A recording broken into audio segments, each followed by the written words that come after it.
Alô, comunidade, boa tarde a todas e todos que nos acompanham nesta quarta-feira com cara de sexta-feira, em véspera de feriado, véspera de 1º de maio, 5 horas da tarde, com as principais notícias no Brasil e no mundo. Sempre com a gente lá na redação do ICL, a Laura Couto. Boa tarde, Laura. Boa tarde, Rodrigo. Boa tarde para todo mundo que está nos assistindo. Pois é, boa tarde para você que mora nesse país, em que o desemprego no primeiro trimestre de 2025 atinge a menor taxa para esse período do ano desde 2012. É notícia boa, não é? Enquanto isso, lá na terra do herói bolsonarista, acontece o contrário, né? A economia dos Estados Unidos recuou no primeiro trimestre, nesses primeiros meses da administração de Donald Trump. É o tarifaço cobrando a sua conta. Daqui a pouco nós vamos falar bastante sobre a economia, aqui no Brasil, nos Estados Unidos, pelo mundo todo. Voltamos agora aos assuntos da política nacional, né? Hoje, agora há pouco, na verdade, houve uma tentativa de manobra parlamentar para salvar Jair Bolsonaro e impedir que ele seja julgado pelo STF.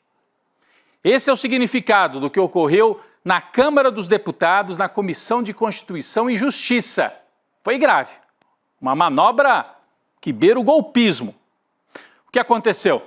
O deputado Alfredo Gaspar, do União Brasil de Alagoas, um bolsonarista, deu parecer favorável à suspensão integral da ação que corre no Supremo para julgar o golpe do Estado.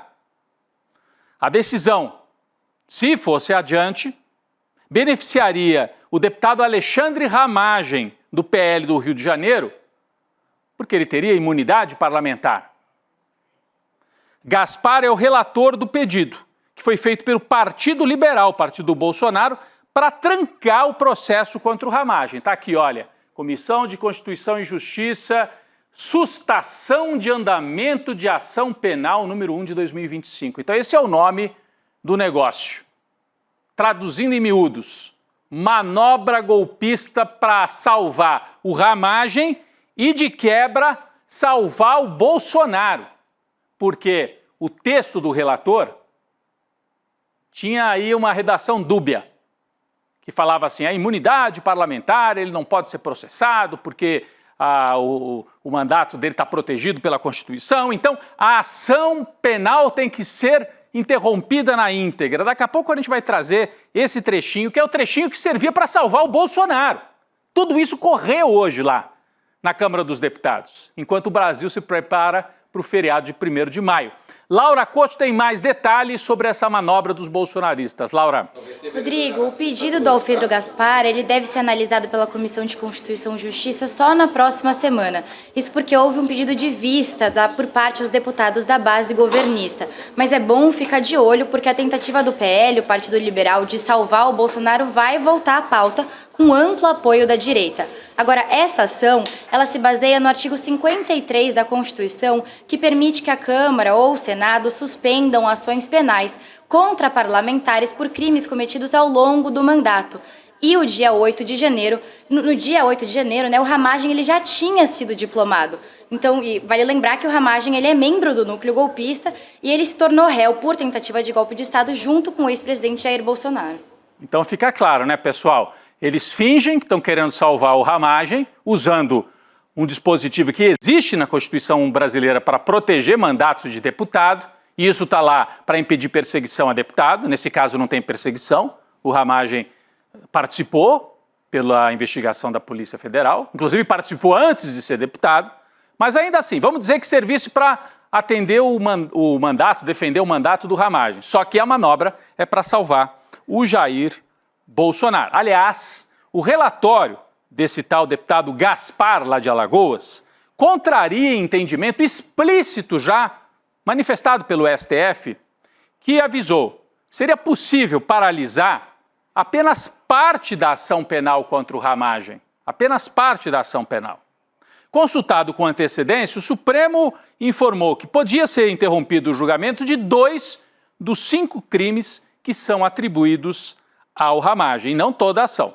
Mais que isso, o relatório, né, que eles tentaram passar na CCJ e só não foi adiante porque houve um pedido de vista, abre espaço explicitamente para interromper todo o julgamento, salvando o Bolsonaro e os militares todos que já viraram réus. Deixa eu virar para cá para a gente mostrar um trecho do relatório e aí vocês vão entender onde é que está a malandragem desse relatório. Abre aspas para o relatório do deputado Alfredo Gaspar. Considerando a necessidade de conferir autonomia e independência ao mandato exercido pelo parlamentar, ele se refere ao Ramagem, parlamentar legitimamente eleito, não resta alternativa a esta casa que não o sobrestamento da ação penal em sua integralidade. Está explícito aqui. É parar a ação penal. Então você protege o Ramagem, protege o general Heleno, protege o Bolsonaro, protege o Braga Neto. É um liberou geral usando esse atalho, por isso que é algo tão grave. O nosso site, CL Notícias, acaba de publicar uma reportagem contando todo o bastidor desta manobra que aconteceu na véspera do feriado. Matéria assinada pelo Kleber Lourenço. Acho que nós temos a matéria aqui do Kleber Lourenço. Não temos a matéria do Kleber Lourenço? Bem, ele conta nesta matéria, mas está lá no site, convido você para ler. Ele conta nesta reportagem que o pessoal do Ramagem deixou para ler o relatório, esse que eu coloquei aqui na tela, já na parte final da sessão, quando todo mundo já estava olhando para o horário de pegar o avião, porque vem o feriado de 1º de maio.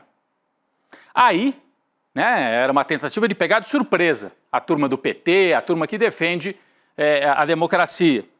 Aí, meio que no desespero, quando viram que o relatório é uma tentativa de salvar também o Bolsonaro, aí sim houve o pedido de vista. Houve o pedido de vista. Nessa reportagem do Kleber Lourenço, o jurista Pedro Serrano lembra que há uma súmula, um documento do STF, que deixa claro que imunidade é para o parlamentar, não é para os outros réus da ação. Ainda assim, o bolsonarismo tenta mais uma vez.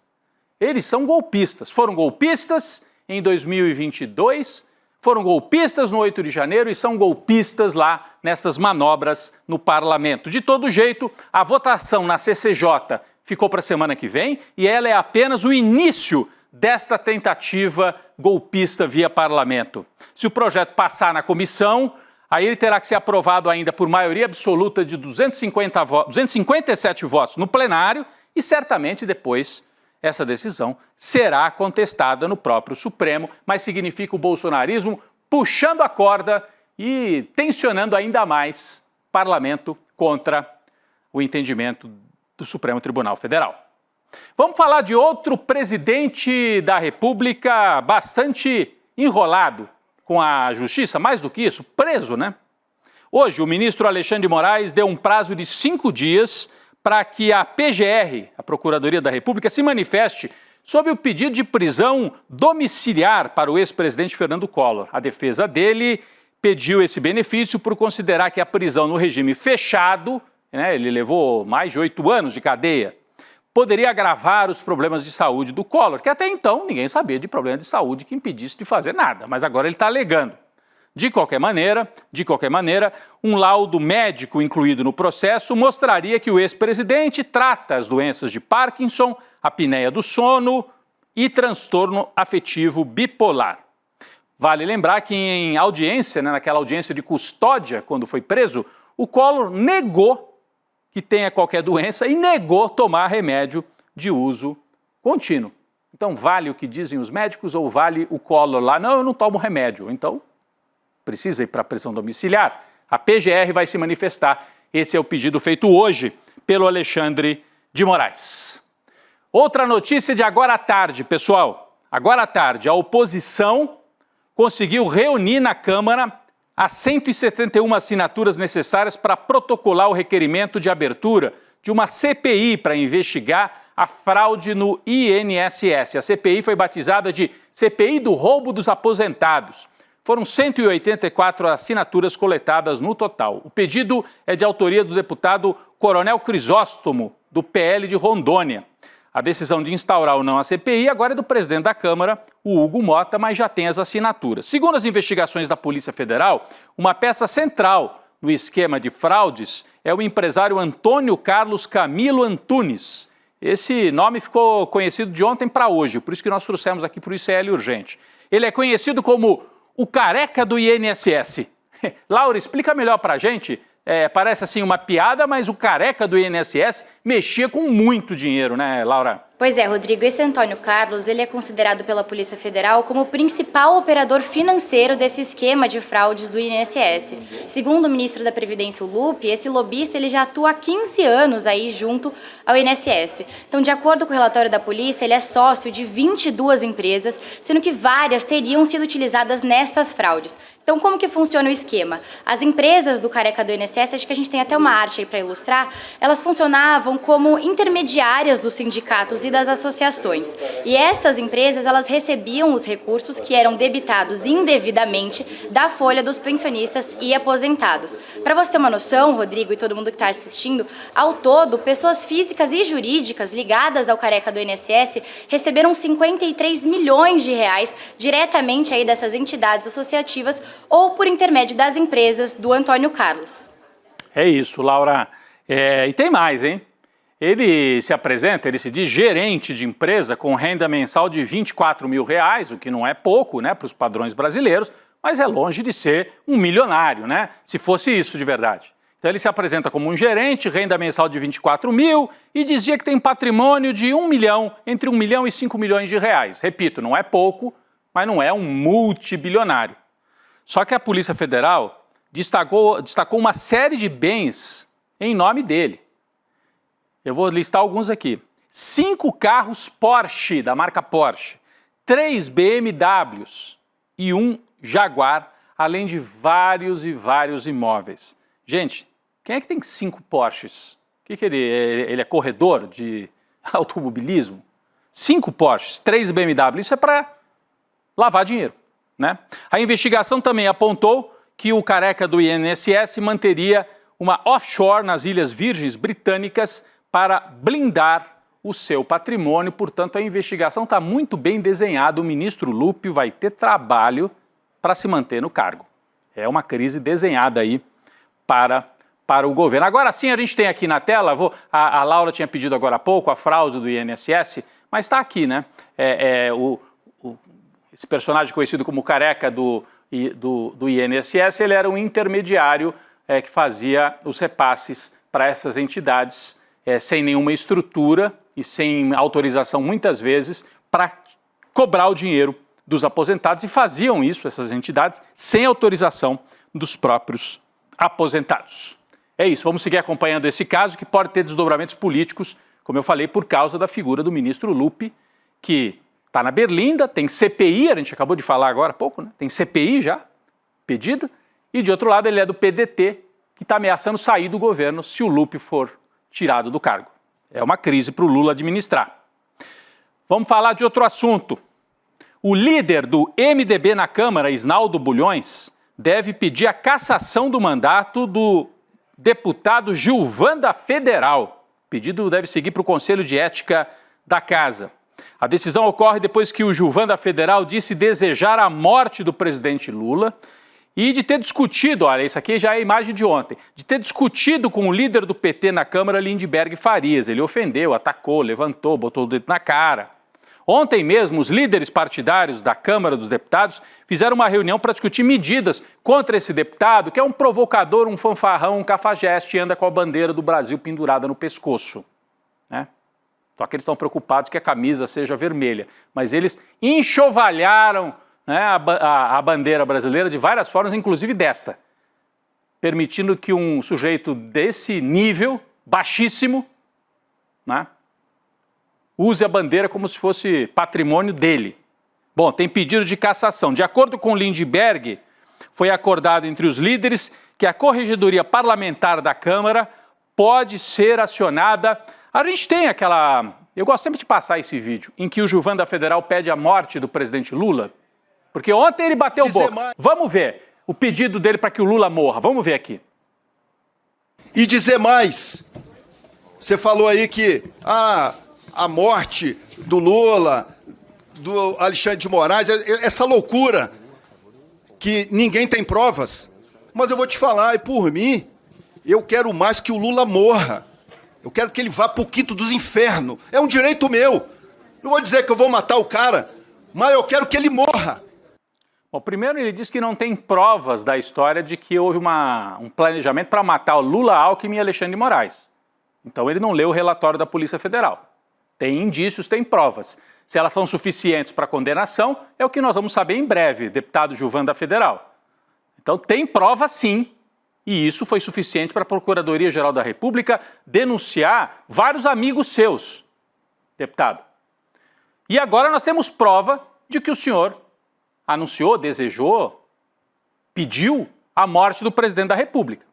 Somando isso com o ataque no nível baixíssimo que ele fez ontem ao Lindbergh Farias, tem aí elementos e tem provas. Se o senhor diz que não tem prova da morte do Lula, tem. E tem prova de que o senhor desejou, pediu a morte do presidente da República.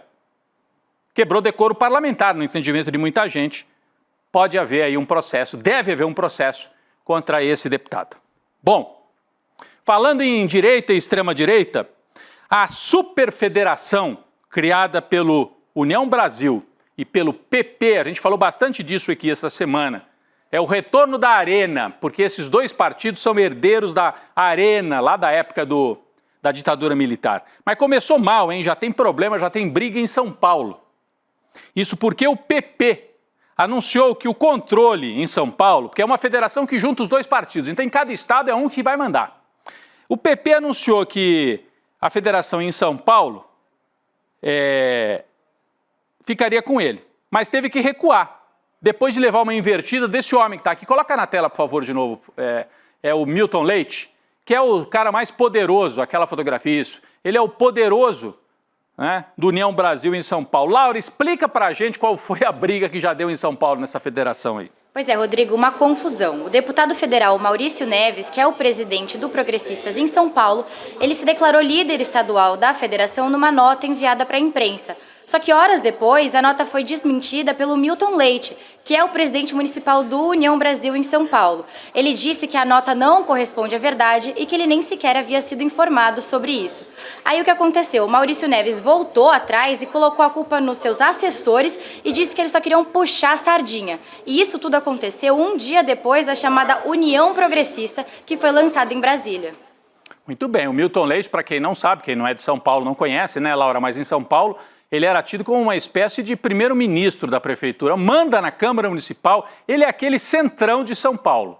O prefeito não governa se não falar com o Milton Leite. Aí aparece um sujeito dizendo, agora sou eu que vou mandar nessa federação aqui de São Paulo. O Milton Leite falando, não, quem manda sou eu, meu filho.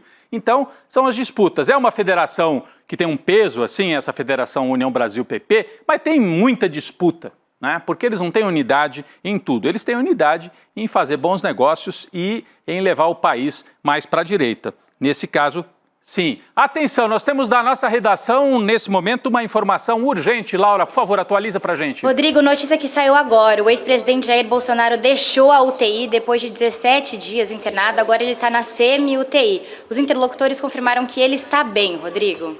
Pois é, então, notícia de agora, o Bolsonaro sai da UTI, né, chegou a ensaiar ali, encenar que tinha sido vítima daquela oficial de justiça, por causa daquilo a pressão subiu, dava a impressão que ele ia para o buraco. Mas em vez disso, tá aí o Bolsonaro com o oficial de justiça, em vez disso, uma boa notícia médica para ele e eu acho uma boa notícia para o Brasil. Bolsonaro, fique bom para ser julgado e provavelmente ser preso, né? É o que a gente espera. Saúde para você para encarar com um pouquinho mais de coragem esse processo, essa ação penal lá no Supremo Tribunal Federal. Bom, depois dessa notícia de hoje, é importante, ele sai da UTI, notícias da economia, boas notícias, hein, gente, de hoje. A taxa de desemprego no Brasil chegou a 7% no primeiro trimestre desse ano. Em relação ao trimestre encerrado em dezembro, houve um pequeno aumento, né, já que em dezembro é sempre assim, né, tem 13º, gira mais.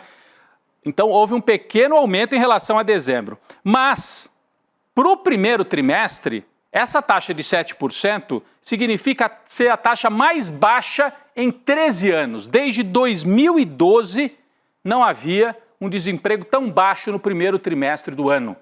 O curioso é que alguns veículos, aqueles, né, que a gente conhece bem, deram a notícia de hoje como se fosse ruim. Olha aqui, ó, a Globo News, IBGE, desemprego sobe para 7% no primeiro trimestre de 2025. Meu filho, quem é que fez? Foi o estagiário que fez aqui a manchete, porque todo mundo sabe, qualquer um que já cobriu economia na vida, eu nem sou um jornalista especializado em economia, mas já fiz muita matéria. O último trimestre do ano, tem 13º, venda de Natal, começa o ano, sempre sobe um pouquinho o desemprego. Por quê? Porque aqueles empregos rotativos de fim de ano, no começo do ano não se mantém uma parte. Então o que interessa não é comparar com o trimestre anterior, mas com o mesmo período dos anos anteriores. Não é isso que a Globo News fez, né? De qualquer maneira, está aí o destaque: menor desemprego para um primeiro trimestre desde 2012. É isso. Laura Couto tem outras informações aqui também na área da economia. Boas notícias também, né? Além dessa do desemprego, né, Laura? Pois é, Rodrigo, boa notícia. O Tesouro Nacional informou que o governo registrou um superávit primário de 1,096 bilhão em março. Só que no mesmo período do ano passado, o saldo foi negativo, de 1,024 bilhão. Isso quer dizer que houve uma alta real na arrecadação do governo e um recuo nas despesas. O desempenho do mês ele foi decorrente aí de um aumento real de 0,8% da receita líquida, que exclui as transferências para governos regionais, e uma queda real de 0,5% nas despesas totais em comparação com março do ano passado. No entanto, o resultado ele ficou abaixo da expectativa do mercado, que apontava um superávit de 1,323 bilhão no mês de março. Rodrigo. Muito bom, Laura. Você trouxe os números. Para quem se perdeu um pouco com tantos números, o resumo da ópera é superávit primário. Isso é sem levar em conta juros, tá? Se você pegar só receita e despesa, tem superávit no Brasil.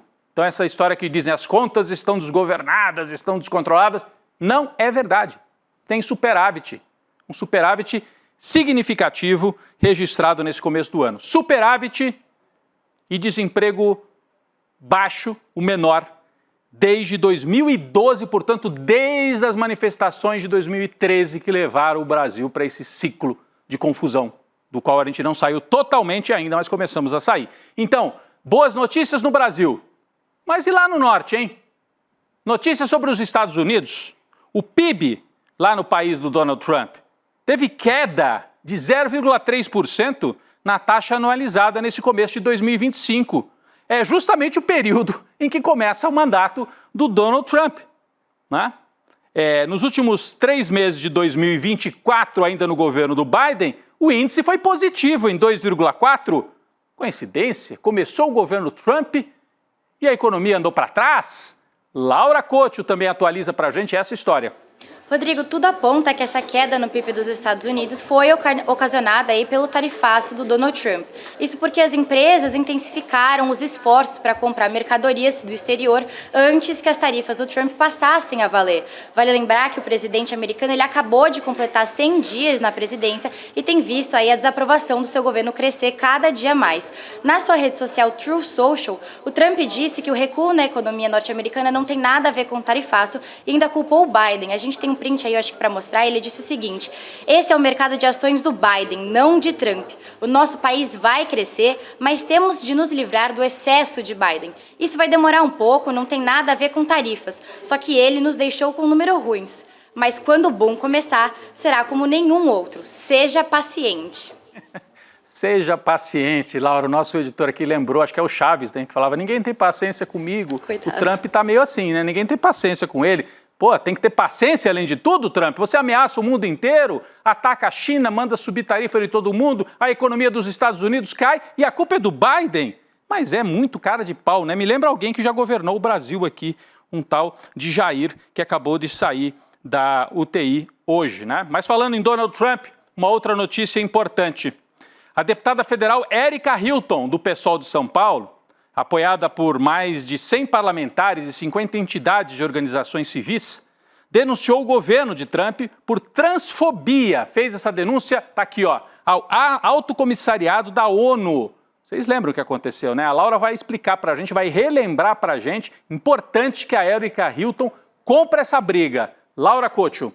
Pois é, Rodrigo, essa denúncia da deputada Erika Hilton, ela cita um decreto editado pelo presidente Trump que não reconhece a identidade de gênero das pessoas trans nos Estados Unidos.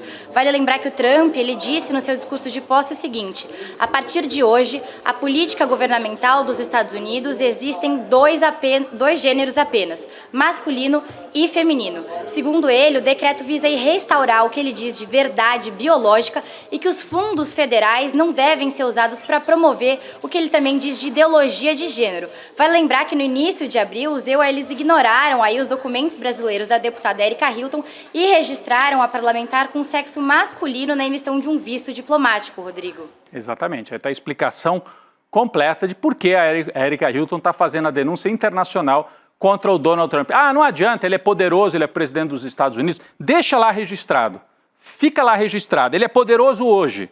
Daqui a alguns anos a gente não sabe, é importante registrar, é que nem quando a gente sofre alguma violência, é importante ir na delegacia e registrar. E é isso que está fazendo a Erika Hilton, ainda que nesse momento seja difícil que haja punição para o Donald Trump.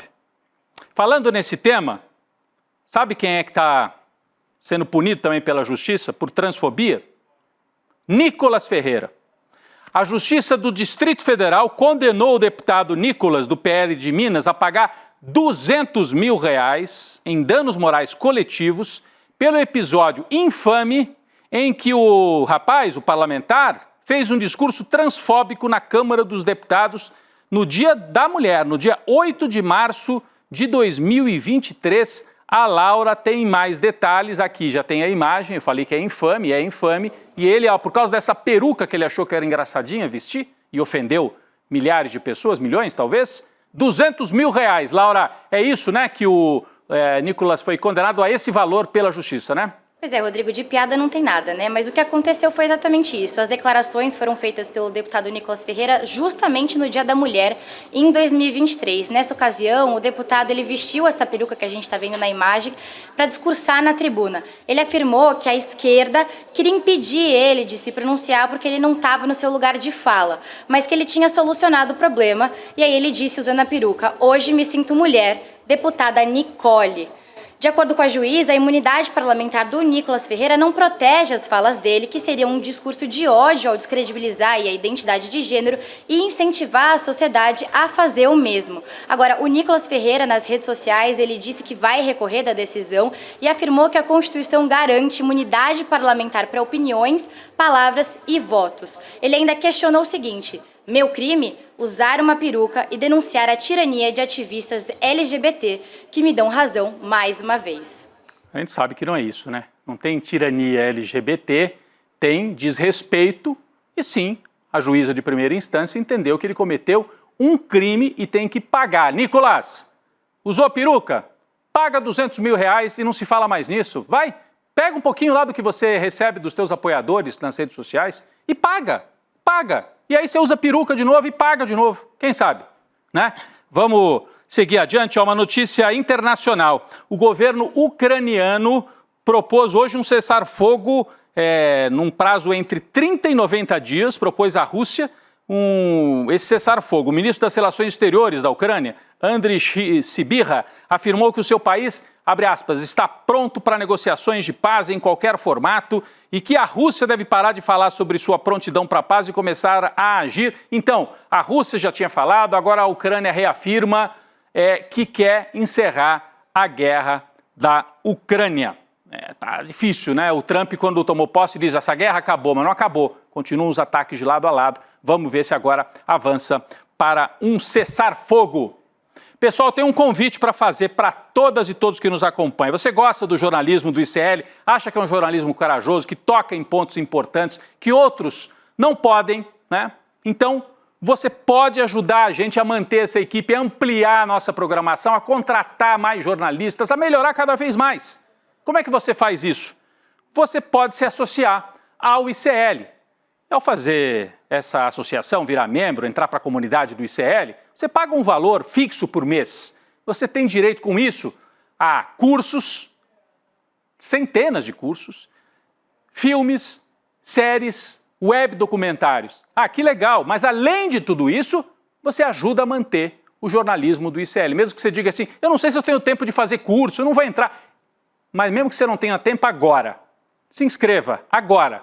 Né? Você pode digitar aí iclurgente.com.br. Você faz o curso quando você tiver tempo, mas você desde agora ajuda a manter o jornalismo do ICL. Laura, obrigado mais uma vez, feito o convite aí para a turma entrar, né, virar membro aqui da nossa comunidade. Laura, bom feriado, a gente volta na segunda-feira com o ICL Urgente. Tchau, tchau, Rodrigo. Bom feriado para todo mundo. Até segunda. Até segunda, e eu daqui a pouco tô lá no ICL Notícias, segunda edição, que a Roberta vem para comandar já já. Fiquem com a gente. Valeu. Jornalismo de verdade coloca o interesse do público acima de qualquer outro. Essa é a gravidade da situação. Como que a gente hoje, que tem imagens imediatas do que se passa, aceita uma coisa dessa? Incomoda os poderosos. Ele me viu, olhou no meu olho, já mandei ele atrás de ti. Cadê a credencial? A gente entrou agora numa cruzada contra esse crime das tais apostas esportivas. Jornalismo de verdade não se omite nunca. Está sempre ao lado da democracia. Que eu já falei várias vezes, né? Sobre como o Cid omitiu e até mentiu algumas vezes. As urnas, elas funcionam. A denúncia foi recebida por unanimidade. Não descansa, porque a notícia também não.